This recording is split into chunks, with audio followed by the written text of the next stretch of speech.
So I think this is actually an issue with Sarah's writing in general. And this isn't even just an ACOTAR thing. This is an everybody thing. In Crescent City and Throne of Glass, I haven't finished it, but I feel like I can talk about this because it's kind of the same issue. Crescent City and Throne of Glass, they really focus on the bloodlines of the main characters. Where Bryce, she's like gonna be Queen of the Starborn. She has Starborn blood. And then Aelin is like fire heart something. And I feel like ACOTAR is actually a breath of fresh air in that way, in that as of now, Feyre and Nesta and Elaine aren't related to anybody special. Like, they grew up with regular human shitty parents, and they happen to rise to the position that they're in. Like, Feyre doesn't inherit the position of High Lady from Rhysand. She, I don't want to say earns it, but I guess the narrative says that she earned it, but, like, she didn't really. She married a High Lord, and the High Lord gave her a special title.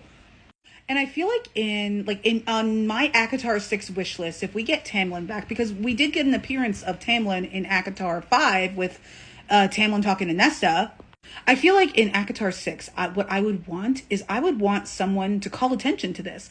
Because part of the reason why Feyre was kind of not into Tamlin so much anymore is because he didn't make her High Lady. Like, he didn't give her a title. And then cut to Rhysand giving her a title, but like the title is, she just has the same job. It's like the difference between like calling yourself a cashier and then calling yourself a sales associate, or like a sales manager or something. Like, you're still ringing the register. But I feel like even if it is an Elaine book, like an Elaine and Azriel Elriel book, I would want there to be a moment where Tamlin calls attention to this, and he was just like, hey, Feyre, like, you don't have like anything different than like Vivienne does, or like or like the Lady of Autumn does. You know what this man needs? He needs his Arthur Watts yelling at Cinder moment. Am I bringing up RWBY again? Yes, I am. But the reason why I'm bringing this up is because the thing that I'm about to refer to is my favorite villain speech of all time. And I truly mean of all time. So Arthur is part of like a group of villains that are servicing this greater scope villain. That part's not important right now. But he is rescued from like a situation with the good guys, kind of, by this woman in the foreground, Cinder. And Cinder she has been a character since volume 1 of RWBY, and she has her issues, and she has risen in rank and in power since the start of the story, without putting in any spoilers. So Arthur is listening to Cinder go on and on about the things that she deserves, and how like she wants to kill the protagonist and like all this other stuff, and she's going to like, you know, gain all the power and blah blah blah blah blah.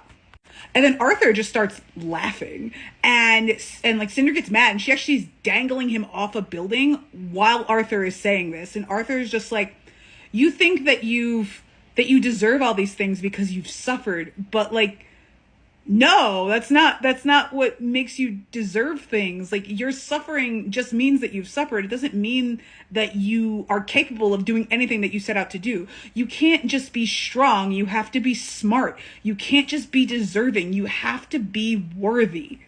I swear, if anybody tells me that this show is badly written, I'm gonna have arguments for you. Anyway, I feel like Tamlin needs a moment like that, because Tamlin, for all of his faults, he actually did have a decent grasp on ruling in ACOTAR, in the first ACOTAR book, and the only time that we really see him lose his grip on the Spring Court is when he is made to lose his grip on the Spring Court. Now, as a disclaimer, I don't think that Feyre made him do anything when she started fucking up everything in the Spring Court, but I do think she put him in positions to make worse decisions than he would have made had he not been so mentally decompensated. And she did contribute to his mental decompensation in ACOWAR.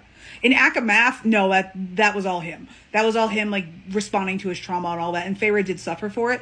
But ACOWAR was a little bit overkill, considering that Tamlin did have people that he was ruling. This is actually one of the reasons why ACOWAR is my favorite of the ACOTAR books, because I feel like that book made an attempt to make Feyre and Rhysand question their decisions. Like, that's the closest we ever get. It's nowhere close to what they need, but it's definitely closer than like Akasif. Either way, though, I absolutely agree with you. I feel like the narrative and the fandom, to an extent, they want to give Feyre so much benefit of the doubt and Rhysand so much benefit of the doubt because they've suffered so much. They deserve things.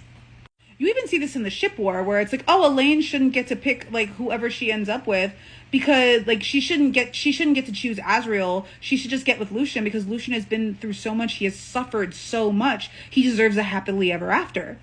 Azriel has also suffered so much, but that's not the reason why I want him to get with Elaine. Like this is not a ship war post. Anyway, I feel like the issue with Feyre and Rhysand is that no one sat them down and gave them their Arthur Watts speech. No one sat Rhysand or Feyre down during the course of the story and told them that they can't just be deserving. They have to be worthy. And as of now, they're not.